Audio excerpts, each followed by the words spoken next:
Encerrada a discussão. Em votação, declaro abertas as inscrições para a declaração de voto.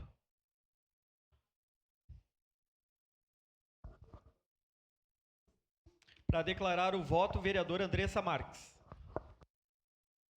Senhor presidente, eu lembrei de uma situação de quando eu fui acompanhar o DPA, vereadora Andressa, num atendimento. O pessoal me convidou a partir de uma proposição da vereadora Andressa Malman, porque tinha, além de questões lá relacionadas à causa animal, questões sociais que precisavam ser analisadas. Foi uma grande experiência que eu tive.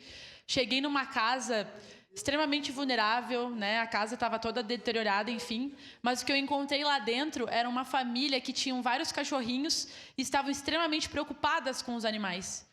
Né? Então, a família muitas vezes tinha dificuldade de se manter, mas não deixava de prestar os cuidados necessários aos animais que estavam lá. Então, aí está a importância do poder público chegar, poder fazer o acesso à castração, ao chip, a orientar, mas nós sabemos que a questão da vulnerabilidade ela não impõe os maus tratos, não é essa a questão, e sim essa cultura de violência e que nós precisamos compreender, né? Então, eu queria aqui mandar um abraço para a Valesca, né, para o pessoal do DPA, que faz um ótimo trabalho. Eu também falei antes que fui assistente social de uma casa-lar, e o que eu encontrava muitas vezes eram crianças e adolescentes que estavam lá esperando por uma família que muitas vezes tinham tido na sua família, vereador Jack, uma família extremamente violenta e uma família que não conseguia cumprir o seu papel porque ela tinha, muitas vezes, tu ia olhar a história daquela família, tinha sofrido aquilo no passado.